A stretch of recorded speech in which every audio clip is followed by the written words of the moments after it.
All right, good afternoon. Welcome to September 15, 2022, Moines Area Metropolitan Planning Organization's Policy Committee meeting. I will call the meeting to order, and we do have a quorum, so I'll ask for a motion in a second to approve the agenda. So moved. Second. Motion by Trimble, second by Hadden. All in favor, say aye. Aye. Aye. Opposed, same sign. Any abstentions? Motion carries. All right, item 3 is for a vote on the approval of the August 18 minutes.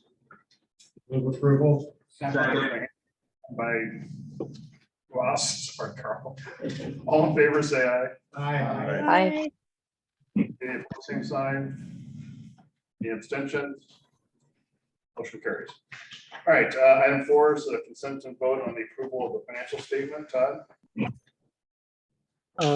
That was sent out in your packet. We had a minor glitch in one of the fields. It was adding debits and credits. Thanks Scott Sanders for pointing that out. We've corrected that. We'll send out revised ones of those, but it didn't change, really the balances or affect any of our transactions. I'd recommend approval with those corrections. All right, thanks, Todd. Any questions for Todd on the financial statement? Your motion. So moved. Motion by Hadden, Second. second by Trimble. Discussion. All in favor, say aye. Aye. Opposed, same sign. Abstentions. Motion carries. Item 5 is for any public comment on NPO actions. Todd, do we have anybody that wants to comment? I'm not aware of anyone.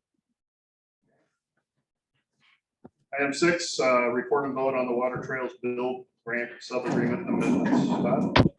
Thank you. Next slide, please. Thank you. We've worked for several months on getting these agreements together and getting to the point where we can relet the project. In September, we got approved the Water Trail building sub-agreements the original time. In June this year, we had the build grant agreement modified, adjusted the project scope to focus on this first phase on Scott Avenue and Harriet Street, with Birdland and Prospect having to be initiated in September of 2027, by September of 2027. And based on those that amended build agreement, we had to amend the sub-agreements with some of the dates and how the money comes in and reflect those scope changes. Next slide, please. So the changes primarily were related to those scope changes. In sub-agreement 2, we updated the elements of the project that would be covered by the build grant, primarily Scott Avenue and a modified portion of Harriet. Updated the project cost estimates to match the amounts in the build grant agreement with Federal Highway and the Iowa DOT. Added again that language about Prospect and Birdland having to commence by September of 2027. I made sure all the dates were consistent with the amended build grant agreement. Next slide, please. Sub-agreement number 3 related to a lot of the funding aspects, and in particular, the contribution by the city of Des Moines, one of our partners in the project. And you can see on the screen the dates of when their contribution would flow into the project. Again, clarifying language about Prospect and Birdland to make sure it was consistent with the build grant agreement. Clarifying language about responsibility for tree mitigation payments, and documentation when that would be provided to the city in the forms that they wanted in. Next slide, please. The last agreement, again, updated the project elements that will be covered by the build grant agreement, updated the cost estimates to make those consistent, and updated the dates to be consistent with the build grant agreement. Overall, these are basically the same agreements that you approved last year, but again, just to update them to be consistent with the build grant agreement with the dates and the scope. Be happy to answer any questions. I would recommend approval. Exec approved this last week.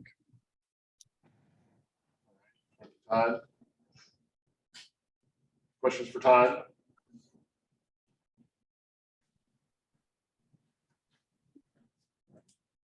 There a motion? So moved. Ahead, Gatto second it. second by Gatto. Any further discussion? I guess I do have a question. There was some discussion, Zach, here. I guess I do want to know what happens if we don't meet some of the deadlines on this project? I mean, is there any way we have to pay the grant back or anything like that? I know there was somewhat of a discussion in regards to this, and Yeah, what happens if we do miss some of those deadlines? well, if it's a matter of missing some deadlines, I think Federal Highway and the DOT will work with us. If there's some project element that, for whatever reason, doesn't happen, there's a possibility of having to pay back some of the build grant money. Our agreements are set forth that those liabilities are passed on to Icon and their fundraising capabilities, so they would be coming to Icon to repay those monies. Yeah, but if they go back to Icon, to repay those monies, everybody that's a member of Icon essentially has a potential of having to come up with the money. Or through their fundraising of other monies that they've been fundraising. What's the insurance you talked about, Todd, the last time? The insurance protects the board from errors and negligence, and also provides some protection on the money side. They're How much also is looking, how much does the insurance cover? I don't have the exact amount, Joe. They're also I'll get that for you. They're also looking at bonding the project as well. So we're going through that process right now.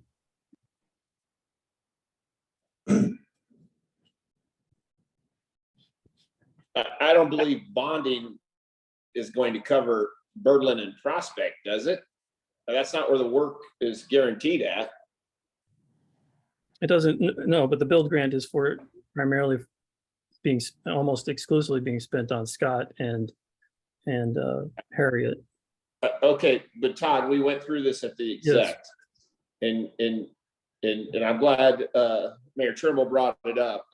We went through this at exec. It doesn't matter that we're going to spend it all on Scott. In the build grant, Birdland and Prospect still has to have the improvements that we put in the original. The work has to commence by September of 2027. Right. So, I mean, it still has to be be Todd. And we It has need to be completed, yes, but it has to right. be. We have to we be have to start transparent it by about then. that. Yep. You can't say that we're just going to spend the money on Scott, which we are, but that still leaves us the door open that we have to Finish and those two Prospect. projects. Correct. We have to start them by September of 2027. That is correct. I just have a legal question for Scott. This is Tom Hawkins for Scott. I understand, this is a project that's been ongoing and a lot of interest and what have you, and a lot of local jurisdictions are putting some money in. Here's a question I have for you just from a legal standpoint. So, say if we're members of ICON, Todd had mentioned that we could be on the hook at some point down the road, possibly, if I'm understanding what Todd said correctly, for the Prospect and Birdland project repayment for the current build grant. No one would know at this point what that number might be. The improvements that we originally had planned for on those, Tom, were in the neighborhood of $4 to $5 million from the build side of things. Okay. Yeah. I guess my question is more based on the authority for a representative of this board, member government, to make these decisions right now about what could impact that local government. Say, if I drop dead tomorrow, or if I'm not around when this thing all comes to fruition, and I've got another board or whatever that's going to be saddled with possibly some debt. That, you follow me? I think I do. So maybe it might be helpful I just step back just for a second. So the project, the definition of the project includes the phase one, which is the one we've talked about, where the build grant itself will be expended. And it also includes Prospect and Birdland. That is the definition of project. So the MPO's obligations under those terms, it's set forth in multiple places where it is just the $25 million build grant, and then it's the $550,000 of STBG funds. And so that, that being said, obviously, as the recipient of the grant, MPO is required to complete the project. And, so I think Todd laid out that if a piece of the project isn't completed, there'd have to be discussions with Federal Highway and DOT about what, if anything, would be repaid on those pieces. But the bottom line is that at least in section 8 of the sub-agreement, it indicates that the Central Iowa Water Trails is responsible for and will indemnify the MPO. And in fact, it says, including by way of example and not as a limitation, any breach that would cause the MPO to breach the MPO's obligations to the Federal Highway Administration with respect to the build grant funds. So I certainly interpret that language and the other provisions as Central Iowa Water Trails was ultimately responsible to make sure that the funding comes through to complete the entire Central Iowa Water Trails project, including Prospect and Birdland. Okay. What I can't say, Supervisor Hawkins-Smith, is what your obligations are related to Central Iowa Water Trails. I mean, I don't know. Okay. So Todd, sorry, Tom. Todd, you said $4 to $5 million today's dollars. So we're looking at before we start in 5 years. Mhm. So I mean, we could be looking at 7 million. Potentially, yeah. And by the time you bid it and construct it, Okay. yeah, that's what we have right now. Yes. Okay, let me try to put this a little bit more into English. So we have this build grant. We've got the feds basically agreed to extend it so we can actually do this project. We bid the project out. The bid came in way over what we thought it was going to be. Correct. We now are going to be using this grant, going back out to bid, doing this project. If we take the federal money, we don't get the project finished in a certain period of time, then we're obligated to pay back a certain amount of money. But not this group of folks, anybody that's a part of the Icon Water Trails deal. And we've got insurance there to potentially cover that, whatever amount we have to pay back. But the maximum amount we can be on the hook for here is the full amount of the grant, full like 25 million, right? Potentially. I mean, the likelihood of that isn't strong because you would assume, say you spend some of it on improvements for Scott Avenue and then you don't get Harriet done or vice versa. You wouldn't have to pay that money back, assuming Federal Highway accepts those projects as being complete, those portions of the project being complete. So it wouldn't be the whole amount. So we've kind of got this unknown risk that we're taking here, but we feel pretty confident we're going to be able to get the project done, depending on what the bid is to do the project. But if we don't take this money, then we're going to be $25 million short and have to find 25 million somewhere else. I think if we don't do the build grant, the project doesn't happen. Doesn't happen. We don't have So the choice. Todd, my understanding, and correct me if I'm wrong, but our city engineer has said that Birdland and Prospect, the bid was $10.7 million. Is that correct? It was in that neighborhood. They've also changed some of the materials and a little bit of the design to, pardon the term, value engineer it so that it isn't using all the bells and whistles, but still delivering the heart of the project. So it might not So have where are fancy you getting stone on it. 3 to 5? Where did you get $3 to $5 million? Where did that number come from? Well, that was the engineer estimate compared to the bid and what they value engineered it down to. And the bids Okay, well, were high we because know that engineer, I mean, that's why we had to take it out and rebid it, because we know that's not the number. yeah, So the number's probably going to be closer to the $10 million number than the $3 to $5 million.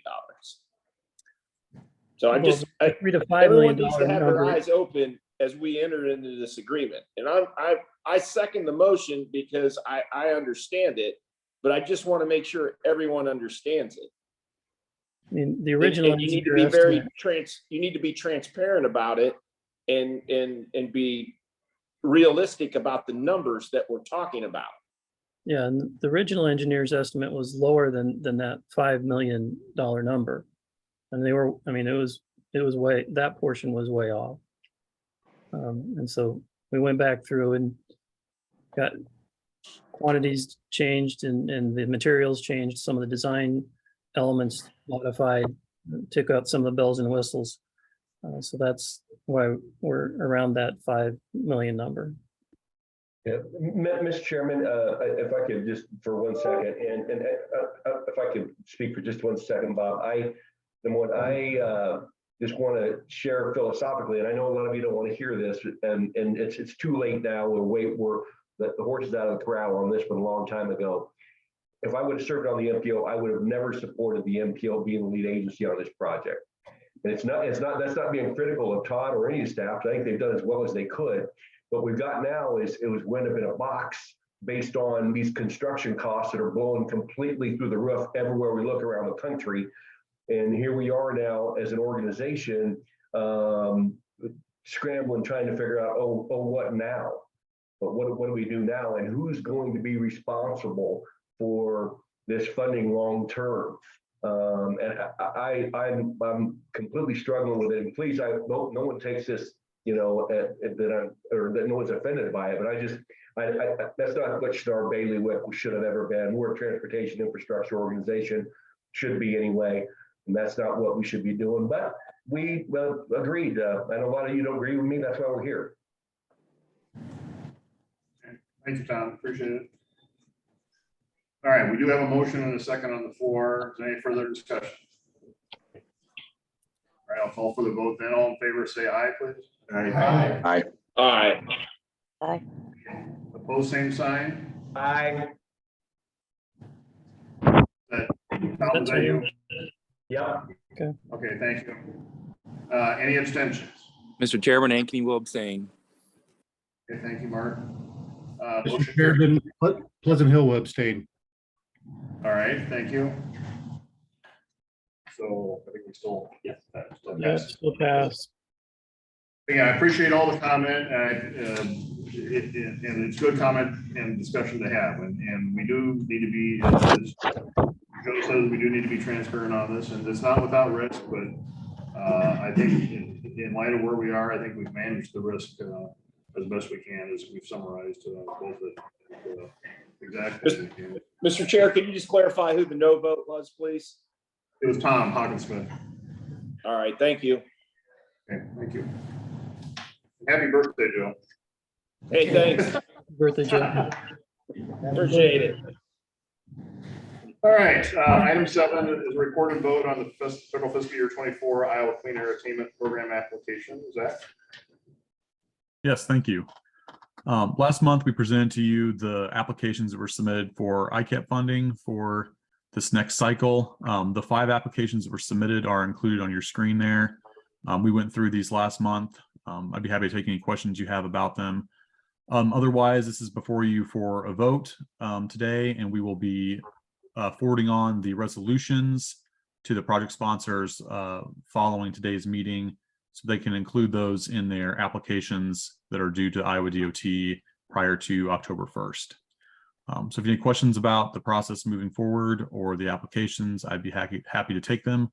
Otherwise, this is before you for a vote. Move Polk County. Motion by Hawkinsmith, Second. second by Haddon. Any further discussion? All in favor, say aye. Aye.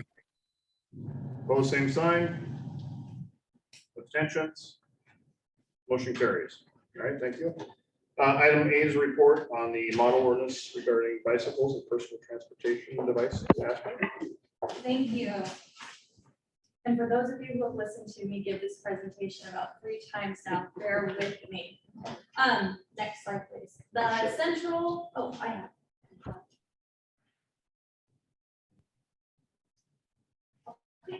The Central Iowa Bicycle and Pedestrian Roundtable is an advisory group that's been around for a long time here at the NPO. And a long-term goal of ours was to create a model bicycle ordinance for the region. And this has been done a few times before. But this year, we really decided to push it again.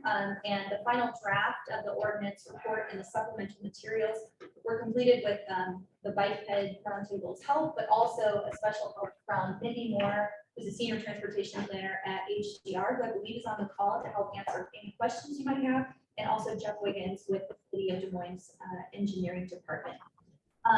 As with any model ordinance, this is generic enough that it can be, introduced to any of the jurisdictions we have in the metro, just as a starting point, as a guide for you to revamp your current bicycle and personal transportation ordinance language, if you have any to begin with. It is consistent, we believe, with the Code of Iowa, but it offers additional regulations to address these historical points of conflict we have between vehicles and non-vehicular modes of traffic, because there's a lot of gray areas that we currently have in Iowa code, which is what the correct rules of the road are if you are a cyclist or you're using a transportation device, which we define, if we're thinking e-scooters here and segways, things of that nature, not scooter share programs, but these personally owned devices. And then also, being the NPO, this also furthers all 4 goals in our long-range transportation plan mobilizing tomorrow.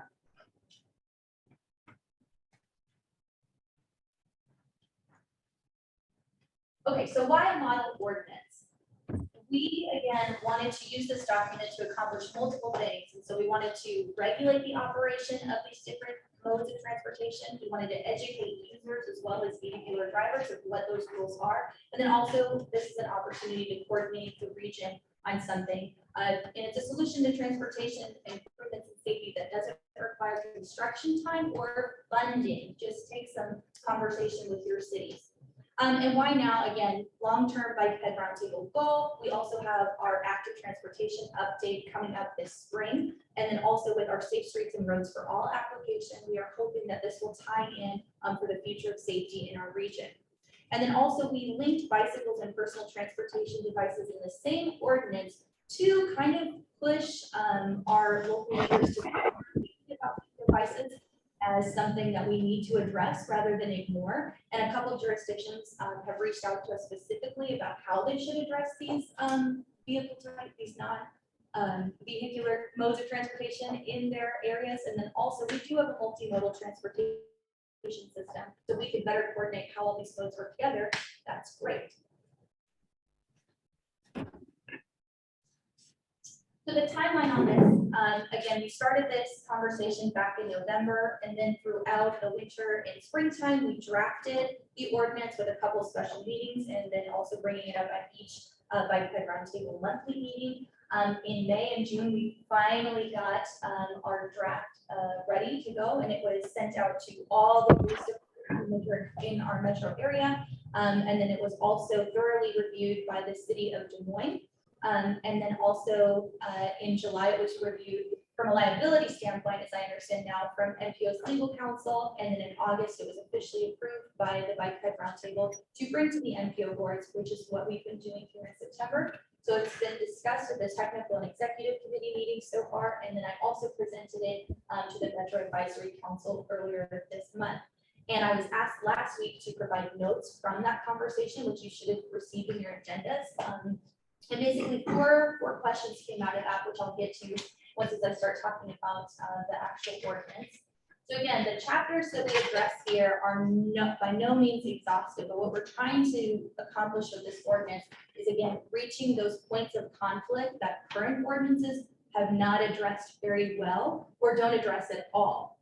But I will also note that because this is a model ordinance, you will have to tailor it to your individual communities. So we don't address pedicabs or bike or scooter share programs in this ordinance, but you might want to do that when and if you decide to take this to your city councils. The biggest point of contention here is this model ordinance in compliance with the code of Iowa? My answer is that. Reason being is Iowa code allows local authorities to create and enforce regulations not currently specified in Iowa code as long as they are consistent. Also, a bicycle is defined in Iowa code. It's not defined as a vehicle, but it is subject to the same rules and responsibilities as a vehicle. Drivers are required to pass vehicles at a safe distance, and they are also required to pass bicyclists at a safe distance. But what constitutes a safe distance is not defined. But the one thing that is defined specifically between vehicles and bicycles is that drivers cannot steer unreasonably close or towards a bicyclist. And then also vehicles must stop at all red lights until a signal to proceed is shown. But if there's an inoperable traffic signal, you treat that as a four-way stop.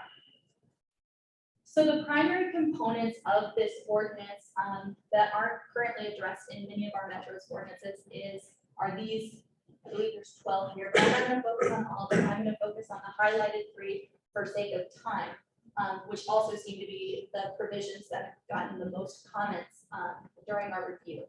And that is change lanes to pass, the 3 feet lateral passing distance, and the dead red light allowance. Change lanes to pass, these are all on page 9 of the actual ordinance. The packet that you received has a lot of information, but if you look at the actual ordinance, it's page 9, chapter 5. Change lanes to pass specifies that in the situation where a bicyclist or person riding a personal transportation device in the same travel lane as you, you would like to pass them, you must change lanes when available to do so. Means you cannot cross double yellow, but you must change lanes to pass them. This is for safety and clarity. Safety so that you're giving adequate distance to pass the cyclist without injuring them possibly. And then also clarity so you know in that situation, what is the correct protocol? What is a safe distance? Well, they're in the same lane as me, so I know I need to change lanes. The 3 feet lateral passing distance is the same line of thinking, but this is a situation in which you as a vehicle are driving in a travel lane and there's a cyclist in a dedicated bicycling facility traveling parallel to you. So this would be like a bike lane. And in this instance, you would need to give at least 3 feet lateral passing distance to that cyclist. That would verify or that would clarify what that safe passing distance is. There's been a lot of discussion of, well, what if I can't leave them 3 feet lateral passing distance because the lane isn't wide enough? Well, most cars are about 6 to 7 feet wide. Something like a fire truck would be much larger. And most travel lanes are about 10 to 12 feet. Most bike lanes are about 4 feet wide. So really, if you are driving a sedan and that's only 6 feet wide, when you're traveling in a 10-foot travel lane, you don't need to cross double yellow to pass that cyclist safely. You just can't be on the edge of that lane. And also, for reference, the minimum width of sidewalks now are 5 feet. So if you're thinking about walking on a sidewalk, what is 3 feet? 3 feet is what older sidewalks used to be. So those really narrow ones, that's what 3 feet is here. And again, it's for safety and clarity. So you know how to respond in the situation and you as a cyclist know what to predict when a vehicle is passing you. And then lastly, I'll talk about the red dead light allowance. In this situation, this is when you as a cyclist are traveling in a road or a street and you come to an intersection that has traffic signals operating it. And if you come up and there's loop detectors and your bicycle or your electric scooter doesn't have enough magnetic interference to trip that light, you usually then have to wait for a car to come and have enough magnetic interference to trip that light, or you have to dismount from your bicycle and go onto the sidewalk if there's a pedestrian actuator there and push that and then go back out into the street. That is incredibly burdensome for someone riding a bicycle. So what this provision says is that when you as a cyclist come up to a light that does not detect your presence, after waiting in a reasonable amount of time, which we define loosely as 90 seconds or one full traffic signal, because most signals in the metro run on about a 45 to 90-second signal, which again, for your community, it will probably be different. Then you, if there are no other vehicles present, may proceed through that intersection, exercising all other applicable rules of the road, and it's at your own risk. And again, this is for safety and clarity, but also efficiency. If you are left stranded because the signals are not operating, are not operating correctly, which is detecting you, that's an inoperable traffic signal in this situation, in which way we would treat that as a four-way stop if we were in a vehicle. So that's what we're trying to get across here. Many other states have adopted this, and it has significantly improved safety for their cyclists, which is why we'd like to present it in this model ordinance here. With that, I'm going to stop and ask for any questions or discussion points. And also, I believe Mindy Moore is on the call, so she can help me answer some of these questions that you may have as well. Are we doing this because we've tried to get this passed by the Iowa legislature and they're not passing what we want? And so we're going to take it and do it locally? People who have been around longer could maybe answer that, but when I came on board at the end of October and first met with the Bike Path Roundtable, they just said, this is something we'd like to address again this year, which is why we're doing it this year. Okay, with the next question, this stuff all seems very good, logical, reasonable. What in here is going to, somebody finds controversy in everything we do. What in here is going to create the controversy? Passing the 3 feet lateral passing, or implementing rules locally? Something happens, let's go with the dead red light allowance. I'm a biker, I'm in a dead red. 90 seconds, I wait, I go, car hits me. Look, I followed the dead red. I mean, does this stuff apply after the fact to accidents and different things? Or for example, something happens by car accident, I didn't do the 3 feet. Somebody says, well, the law of the land here in central Iowa is 3 feet. You weren't 3 feet, you were 2 feet, therefore you get a ticket. I mean, what?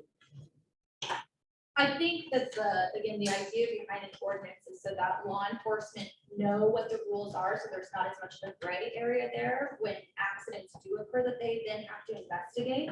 But then also, yes, you as a driver know, okay, I need to give at least 3 feet, or you as a cyclist know, I can expect these provisions to apply. But you're exactly right, there's always going to be controversy. And for instance, when the city of Ankeny reviewed it, they said, for instance, like we don't have bike lanes, so probably the 3 feet lateral passing distance wouldn't apply in our community, because there wouldn't necessarily be a situation where someone is traveling in a bike lane next to a lane of vehicular traffic. So little things like that would have to be ironed out, but Scott, I don't know. I know you were tasked last week with a more thorough legal review, and I don't know if you had anything to note about Russ's question here. Well, in terms of what, at least of what we looked at, just an initial review, I didn't see anything that violated the Iowa code, in terms of, again, what was presented in the ordinance. I know that at one point, Chair Endeweg had mentioned that maybe there were some concerns from the Urbandale Police Chief, but I don't know that I know what those specific ones are. But at least as a general overview, it didn't seem like this ordinance violated code as I understand it. This is Mark in Ankeny, and for those who don't know, I'm a pretty avid bicyclist. I think a lot of these rules make sense, but I think from a enforcement and a hodgepodge of pick which city wants to do it, not do it, we're not going to accomplish what the goal is. And I think we'd be better to say perhaps pass something or an affirmative asking the legislature to look at this and implement this statewide. To Russ's point, or maybe it was Aspen's, you get in a car accident in Ankeny, you hit a bike, or you run a light, you wait your 90 seconds, there's a state trooper in town. He doesn't know Ankeny's ordinances.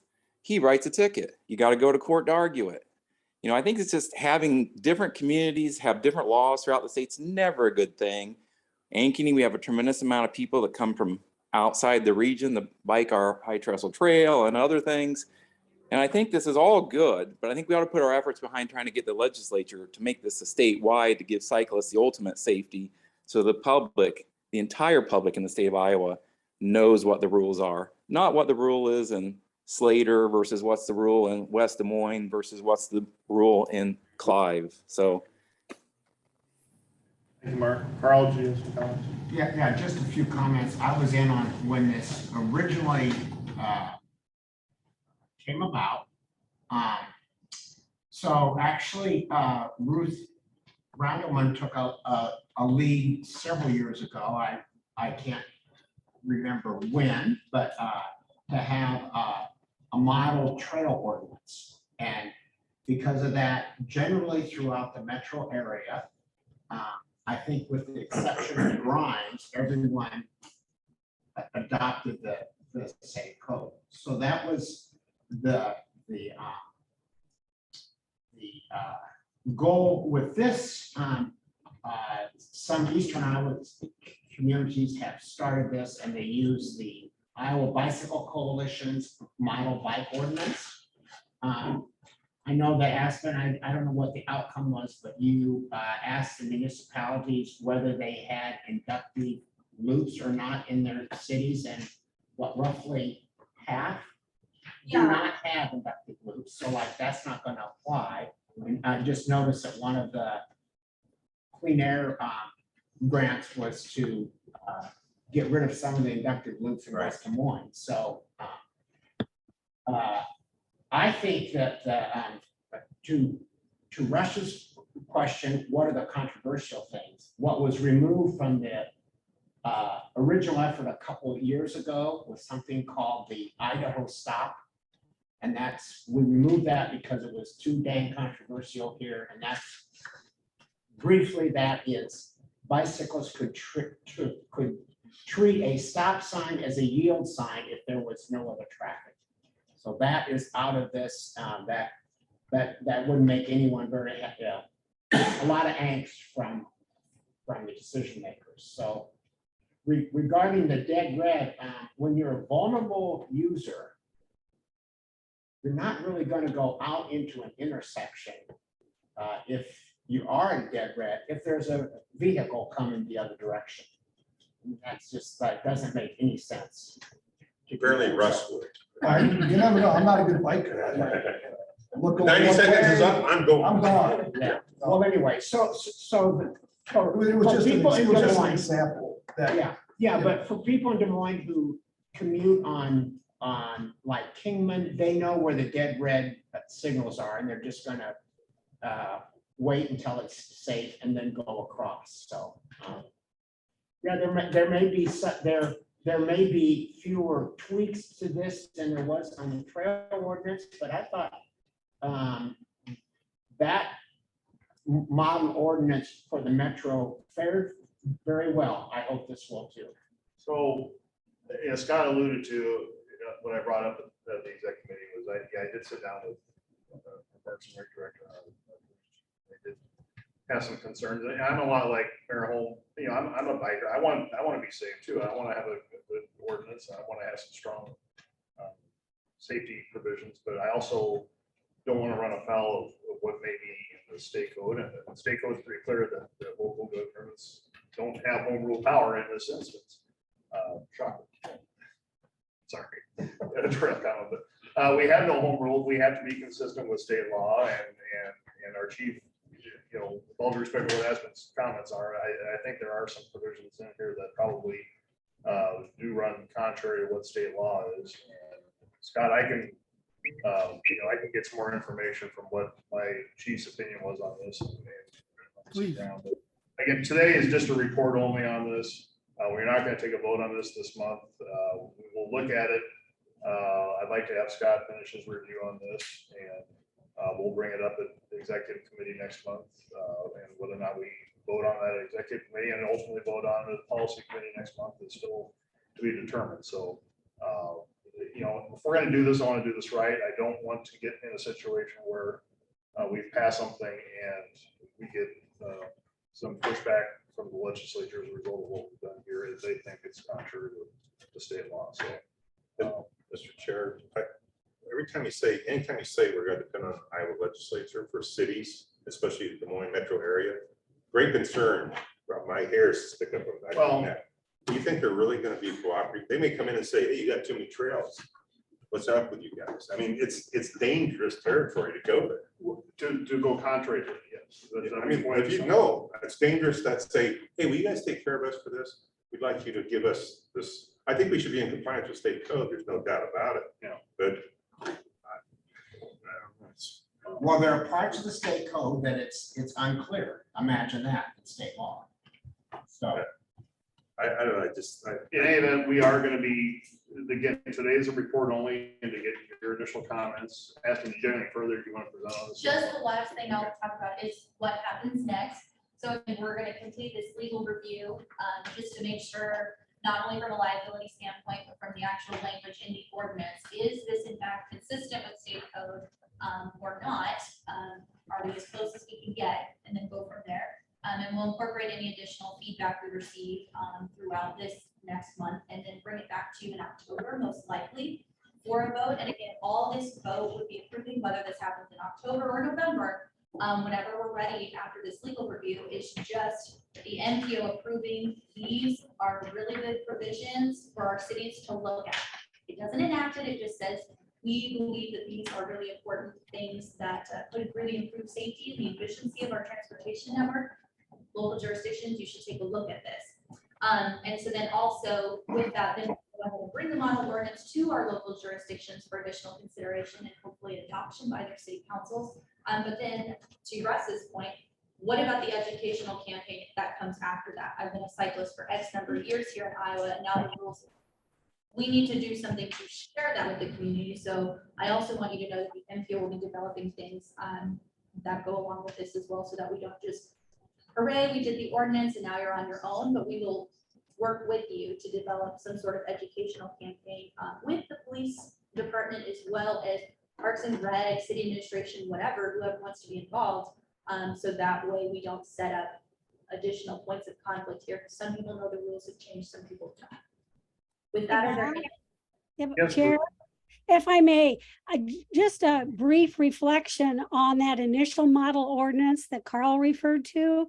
The goal for that was to unify the experience for the riders and the users as much as possible. But we thought it was much too aspirational to get 100% compliance with every single thing. And as a local government official, I appreciate home rule too. So that's why each community considered it. But the more you can unify the experience for everybody was the goal. I think it's a very aggressively optimistic to think that we will get down to every detail and every ordinance for every community exactly the same. And I would agree with Tom that the legislature, obviously you want to work with them and you want to try to get to unification as much as possible, but it's pretty aspirational to think that they're going to address everything in this. And I don't know that we'd want them to. It's simply an aspirational effort. At least the initial model ordinance was aspirational effort to get a unified experience as much as possible for users in the metro region. So I think that may hold true for this as well. I think a lot of great hard work has gone into this. So I appreciate the effort, and I think it's well worth the pursuing. Thank you, Ruth. I would just say I'm very conflicted on this. I think there's been a lot of incredible comments that have been made by everybody that's spoken. I agree with a lot of what's been said. Like I started, I think this is a lot of common sense, down to earth. Good stuff here. I want to protect our biking community and everything else. But based on what Ruth just said, I mean, I'd be more apt to support it if the entire metro was going to do this. You know, having a unified experience is one thing. Having a unified versus disparate laws within the central Iowa, that's and the rest of the state is another thing. So to Mayor Holmes' point, to Mayor Anduig's point, boy, I don't know. I'm just not sure if we're helping or hurting. And you know, I wouldn't doubt if we do something and do something wrong and we get preempted too. Okay, so, Thanks, Rose. Mindy, I think Mindy, you want to make a comment online? Yeah, I was just regarding the issue of whether or not local jurisdictions are supposed to adopt regulations regarding bicycles. The state code does call that out specifically about bicycles. It says regulating the operation of bicycles, and then it also talks about registering bicycles, but we're not recommending the registration part. That is the power of a local authority. So regulating the operation of bicycles is something the state has said that the local jurisdictions should do. And so that's what we're trying to do here, is create that model ordinance for communities to consider. There's very few things in the state code that address the operation of bicycles, and we have copied those where, you know, so that we are consistent with where the state does have some statement about operation of bicycles.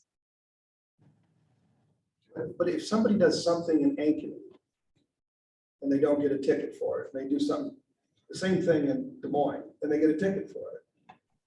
I mean, the educational component of this, I don't even know that you can educate people that far and wide. If everybody doesn't adopt this model ordinance dealing with laws, it just, I don't know, that's got to be difficult. Well, I mean, one of the things that this is designed to do, and some of the common sense pieces, right? I mean, if it's a practice in some of our communities to have a safe passing distance, and folks learn the lesson or learn that is the practice in some communities, even if another community doesn't have it, there's a benefit to that, right? Sure. Because maybe they make that their standard practice because they learned about it in one community. Just like there's a benefit if the Des Moines Metro does some of these things, that can provide a benefit to other communities in the state, because people are learning about, if we think it's a safe practice, if it's a best practice, and it's going to make the folks in our community safer, that's really what the goal of this is, right? It's to make that experience safer for everyone using our streets. And there's benefit to that, even if there isn't universal adoption, because you're making it safer in as many places as you can. Well, regarding getting ticketed, I mean, there have been recent incidents in Iowa that a motorist has killed a bicyclist and didn't get any type of ticket. So if we want to go to extremes, we can talk about that, but I don't think that's what we're here to discuss. So, yeah, I doubt there are many police departments that write any tickets to bicyclists, but this would give also the driver's education, driver's instructional book has embraced many of these changes already. So as far as education part of it, so. All right, great. The education part really is the challenge, and that's what causes me concern. You look at roundabouts, divergent diamonds, texting while driving, and those have nothing to do with this subject, but we're still trying to educate the motoring public on the use of those. We're not having success in any of that. Thanks, Mark. All right, again, this is a report only. We will be reviewing this some more, and depending on where the outcome of that is, we will decide then whether to bring a vote on this in October. So thank you, everybody. Thank you. All right, item 9 is a report on the 2019 greenhouse gas emissions inventory update. Allison? So in January of this year, we, as an entity, the MPO, joined ICLEI as a regional affiliate. Through that, we were able to access the ClearPath tool and start pumping through and getting data in and out for greenhouse gas inventory across the metro. So I'm just giving you an update where we are today. As of late, I've received the data back from Mid-American, which is obviously one of the largest bulks of that. And we've been crunching the transportation data as well. So there are some preliminary figures up on our website. We're still working with a handful of smaller entities. Thank you, Zach, for putting that in there. You can click that link if you're online on the page.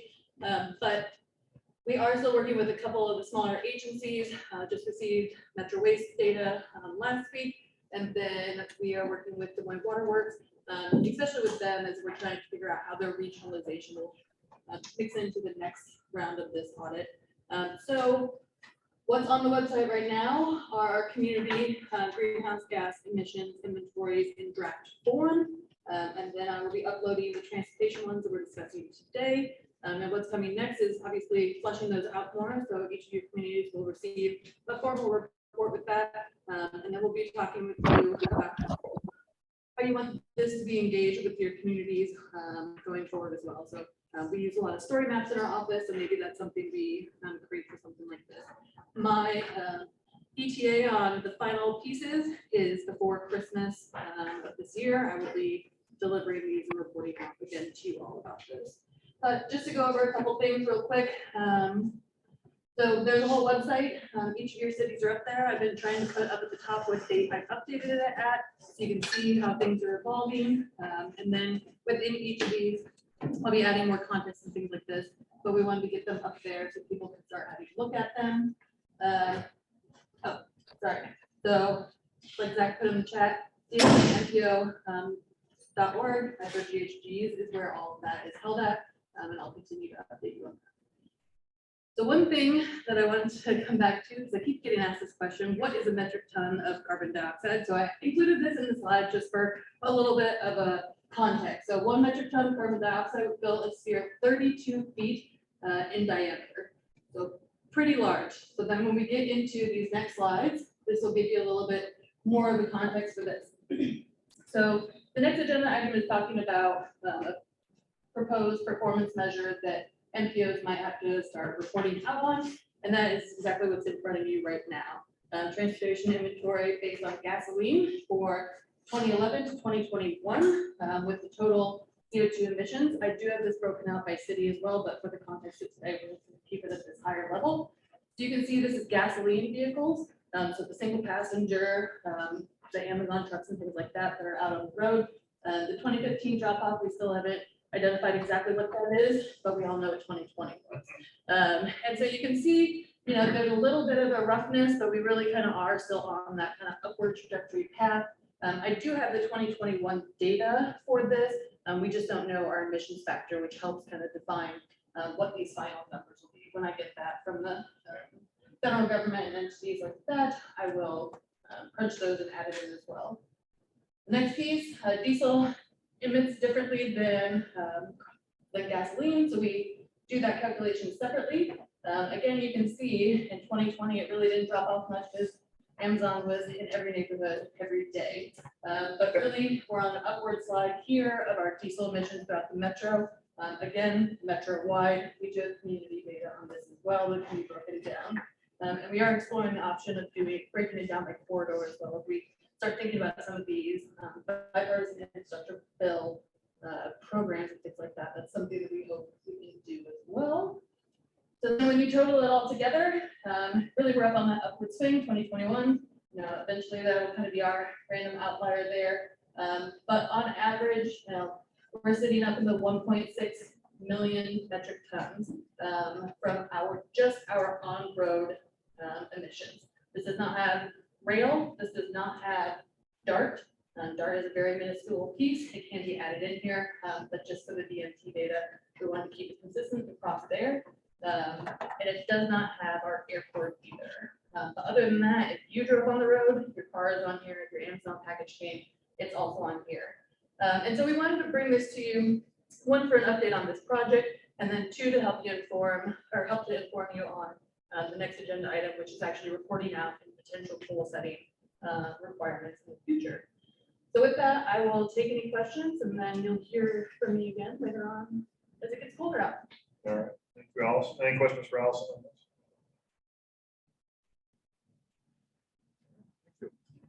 Item 10 then is a report on the proposed greenhouse gas emissions performance measure. See. Yes, thank you.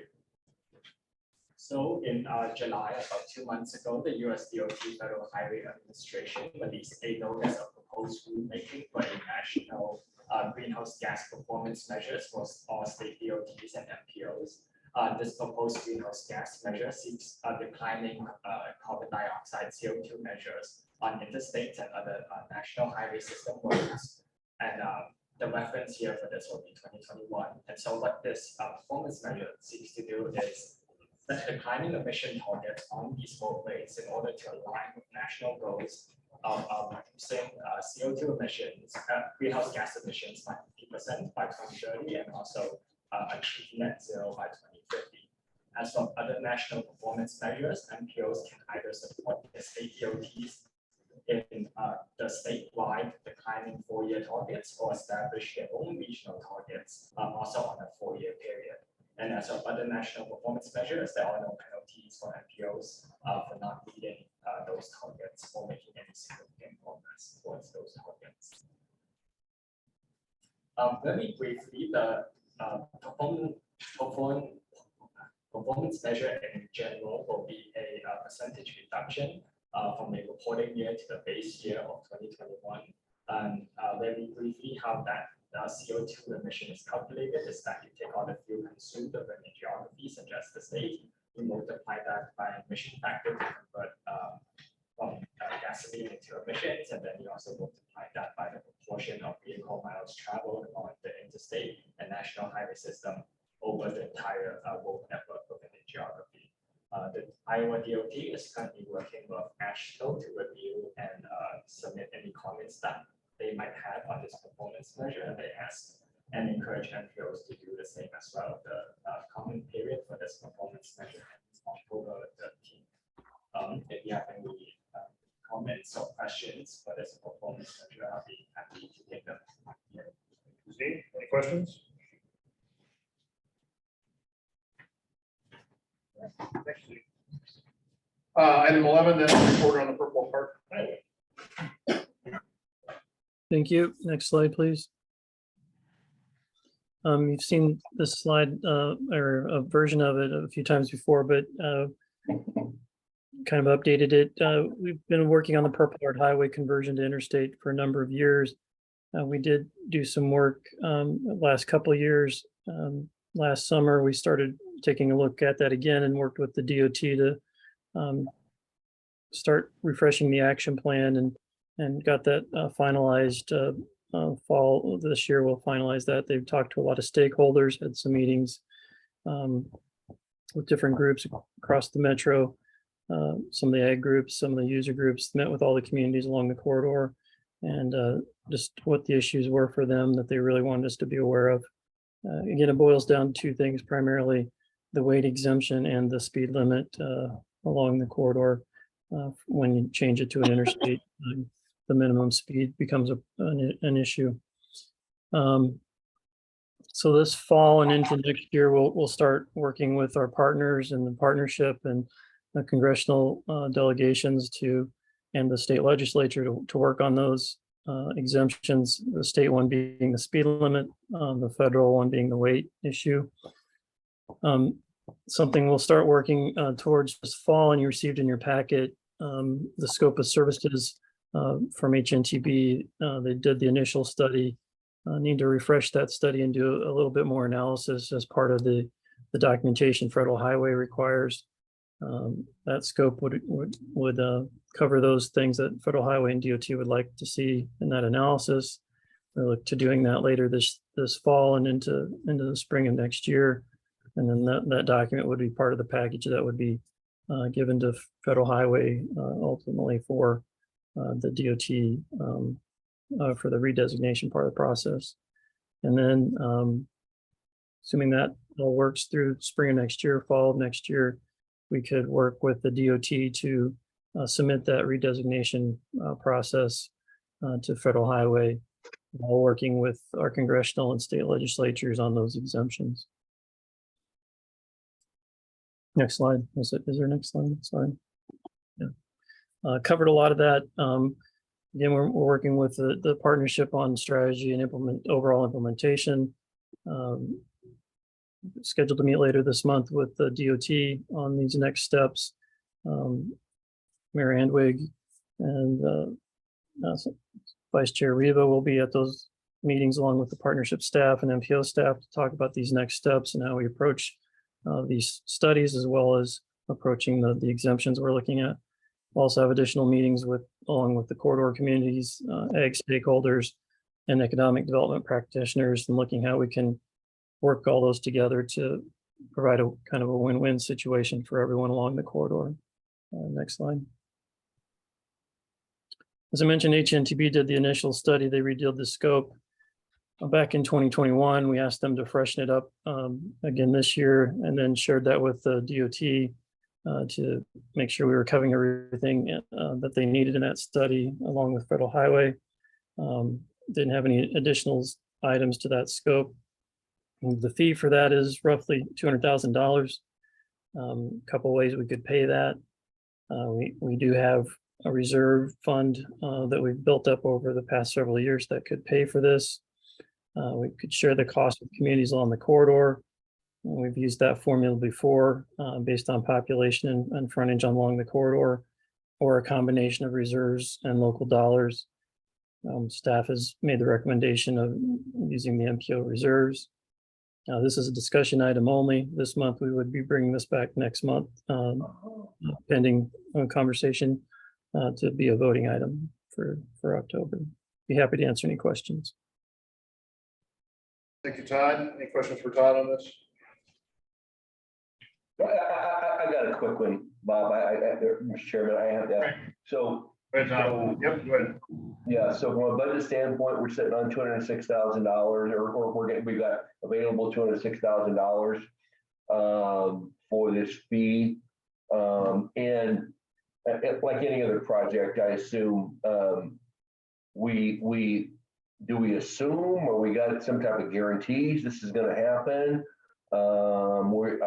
Because I brought this up before, Todd, and I don't feel strongly about it one way or another, except for the ag landowners that were evidently, I don't know, made promises to by former board members years ago about the ability to transfer their equipment back and forth. You remember all the arguments made against this. And like I said, I think it's probably a good idea to get it done. I don't oppose the idea of getting it done at all.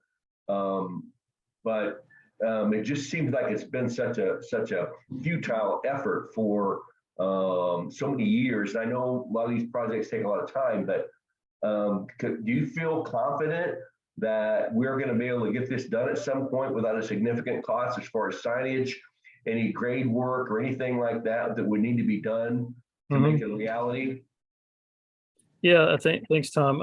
Yeah, there's been a lot of discussions on this project. It's been around a long time.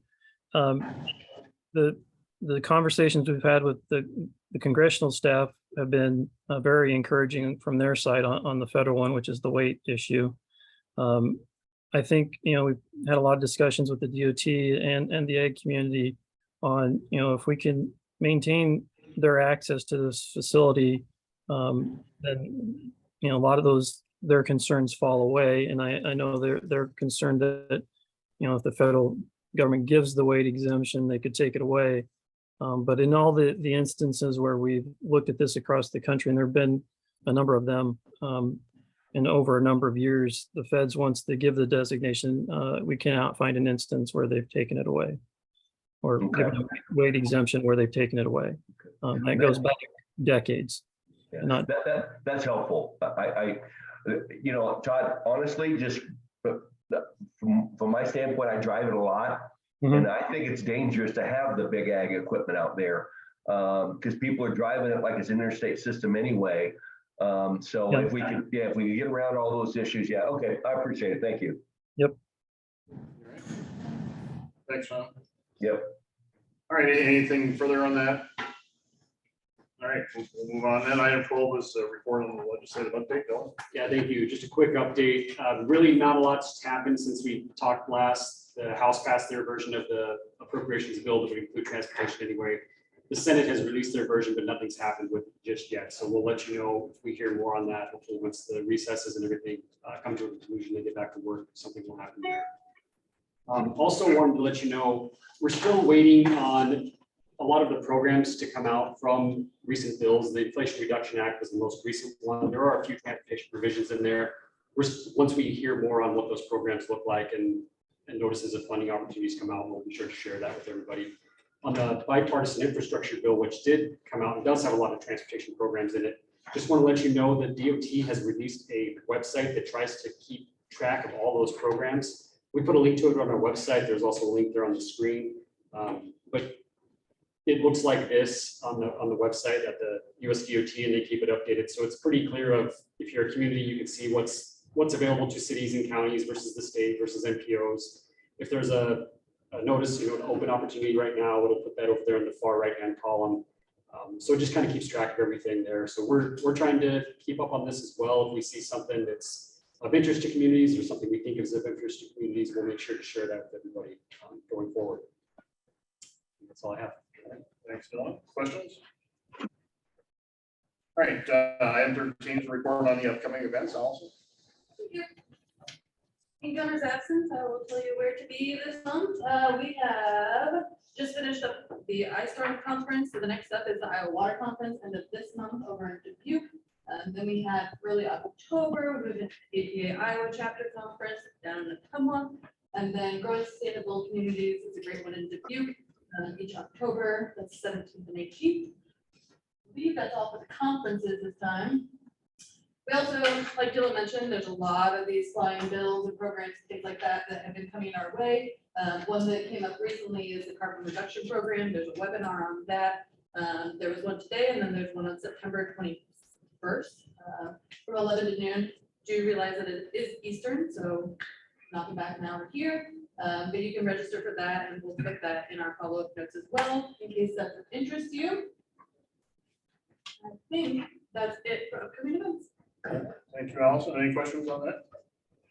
All right, item 14, other non-action items. Todd, I know you have something. Yeah, I just wanted to quickly mention that earlier today, the Trestle to Trestle Bridge reopened. They had a ribbon cutting out in Johnston, and that was a project that the MPO helped fund. Those are repairs to that bridge that kind of severed the trail network for a while. So great to see that project get finished and open up, and congratulations to all involved. Thank you. Any other items of interest for anyone wants to bring up for the good of the order? All right. So I'm going to talk briefly about, there are some proposed changes to the statewide urban design and specifications design manual, mostly involving complete street and trail design.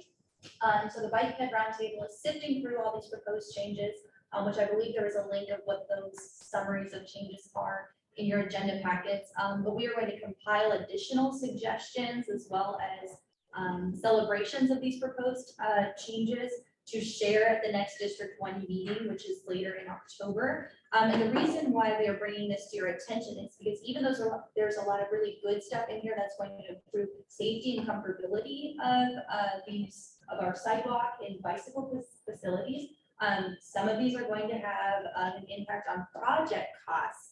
One of them being in Chapter 12B for shared use path design, for instance, it is recommending that the minimum trail width bridge be 14 feet rather than 10 feet. And to put that into perspective, the High Trestle Trail Bridge is 10 feet wide. If it needed to be 14 feet wide, it would add an additional third of the total project cost. So it's just something we want our cities to be aware, and also let your engineers know. We share this with the technical committee, so hopefully they are reviewing this as well. But let your engineers, planners, as well as your city staff know that these changes are coming down. And the reason why they're discussing this now, SUDOS is reviewed every year, but the Iowa Highway Research Board did a complete street study this past year, which they identified a couple things that just could be improved. So this is a really exciting thing, but again, down the line, it has the potential to increase project costs.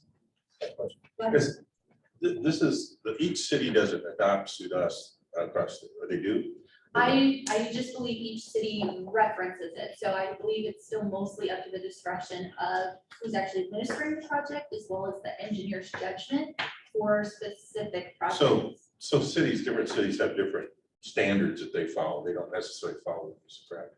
Certainly, but for instance. You know where I'm going, right, guys? Yeah. But my understanding is, for instance, if you use federal dollars, so the project's federalized and the DOT administers it, SCUDAS becomes a must, not shall, in Okay. many instances.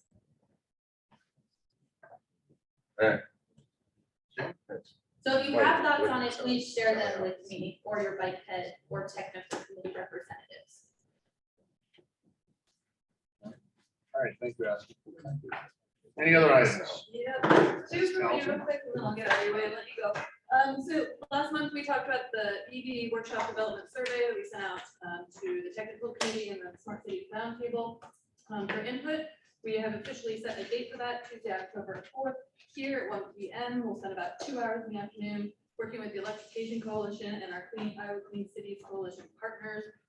Really, this session will be setting the kind of the base level knowledge on EV 101s, and then we'll start talking about funding, as funding was the #1 priority in the survey. And it's likely that our second session will really dive into that funding. So it's open to all MPO community member, staff, policymakers, anywhere in between. So it'll be here. There is an RSVP. I believe Zach just put it also in the chat if you're online. It's on our webpage. Just do that and we will have a seat for you then. If you have any questions, do let me know. And then the second one, and I apologize, this wasn't in the packet originally. There is a FEMA Unified Hazard Mitigation Grant funding, NOCO out right now. So if you'll remember, usually hazard mitigation and flood mitigation are sent out a little bit separately. With the BRIC program, Building Resilient Infrastructure in Communities, that really is trying to kind of wrap some of these things together. They are still separate programs, but BRIC is being integrated into all of these. So you can see nature-based solutions, the adaptations and resilience. So your hazard mitigation plan projects are likely more along the standardized engineering pieces. If you want to update those, work with myself, AJ Mum, Cameron Stubblebeam at Full County Emergency Management. It's easy enough to update your project in the plan, which is required to apply for this. So there is a sub-application process where you send your applications to the Iowa Homeland Security and Emergency Management Department, and those are due December 27th, and then the next round of that is due in January. So if you have any questions, I'd be happy to take them this time. Otherwise, I'll let you go. Awesome. Any questions on that? Anything further? If not, we stand adjourned. Our next meeting is October 20. Thank you, everyone. Thanks. Thank you. That's